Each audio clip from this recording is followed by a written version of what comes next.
Friends, मैं doctor Saifi Jamshedpur Sanchi से। आज भी हम एंजाइटी के बारे में बात करेंगे, क्योंकि आजकल बोला ना मैंने, आजकल एंजाइटी के पेशेंट बहुत आ रहे हैं। लेकिन अभी देख रहा हूँ बच्चों का भी केस आने लगा है कि बच्चे बहुत एग्रेसिव होने लगे हैं, चिड़चिड़ा हो गया है। बच्चा कुछ डांट दो तो सुनता नहीं है, सामान फेंकता है, सर पटकता है। कुछ बच्चे अभी आज जैसे एक 3 साल की बच्ची आई, उसका बोलना कि माँ का बोलना कि 2-3 बार ऐसा हुआ कि वो बच्ची बेहोश हो गई। रीज़न क्या था? माँ थोड़ा डांट दी या फिर बोलो किसी चीज़ को देने से मना कर दी। तो इस चीज़ को लेके पेरेंट्स घबरा गए, डॉक्टर पास गए तो उन्होंने एपिलेप्सी की दवाई दे दी। तो खैर उन्होंने एक काम अच्छा किया कि वो दवाई उन्होंने नहीं दिया, उनको कोई सजेस्ट किया तो वो लेकर आए। तो फिर ज़्यादा नहीं, उनको जब पूछने से पता ही चला कि बच्ची मोबाइल चाहती थी, नहीं दिए। एक बार ऐसी हुआ, कुछ डांट दिए, मिला के बच्चा 3 बार बेहोश हो गया। तो घबरा गए, तो हम लोग फिर न्यूरो के पास गए। तो न्यूरो जो भी अपना दवाई दिया, तो उन्होंने लगा कि नहीं ये सही नहीं है। फिर भी हम लोग एक बार वेरीफाई। तो खैर बोलना ये है कि आप लोग ऐसे केस में तुरंत एपिलेप्सी की दवाइयाँ बच्चों को ना दें। कोशिश करिए कि कोई अच्छा होम्योपैथ डॉक्टर है अगर आसपास आपके, तो वहाँ ले जाएं।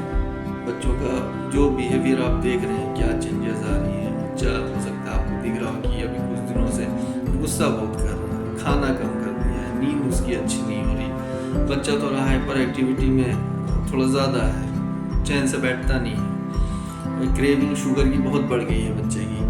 तो ये सब चीज़ें जो भी नोटिस करें डॉक्टर से बताएं। बाकी डॉक्टर को जो पूछना होगा, जो जानना चाहते हैं, वो आपसे पूछेंगे।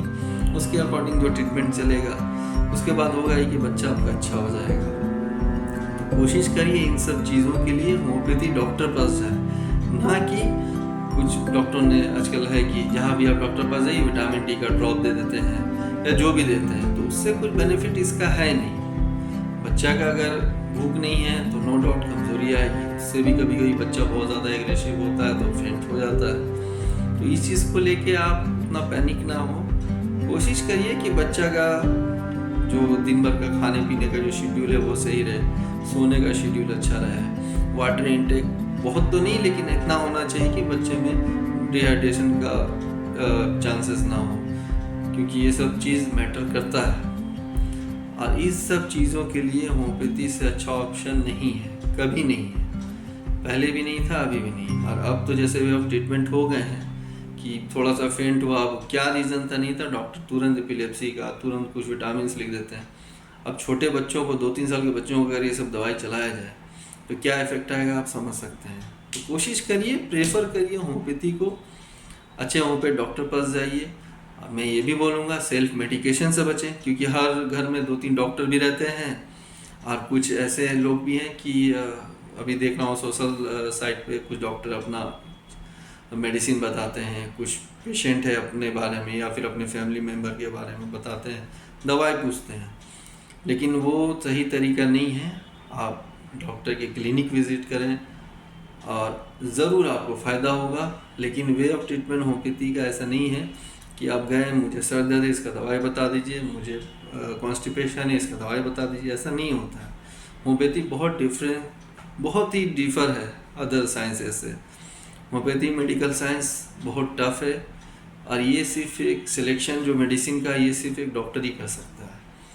तो बिल्कुल आप जाइए डॉक्टर पास, और कभी भी सेल्फ मेडिकेशन ना करें, चाहे वो होम्योपैथी मेडिसिन हो चाहे एलोपैथी मेडिसिन हो। तो इसलिए आप लोगों से रिक्वेस्ट है कि ऐसे केसेस में खासकर होम्योपैथी डॉक्टर को ही आप लोग प्रेफर करें। ओके फ्रेंड्स, नेक्स्ट वीडियो में फिर मिलेंगे कुछ और केस के साथ। लेकिन जहाँ तक हो सके अपना ख्याल रखें और मुझसे कांटेक्ट करें। अगर कोई ऐसी प्रॉब्लम अगर आपको है तो मुझे मैसेज कर सकते हैं, कॉल कर सकते हैं, या फिर मेरे वीडियो पे कमेंट भी कर सकते हैं।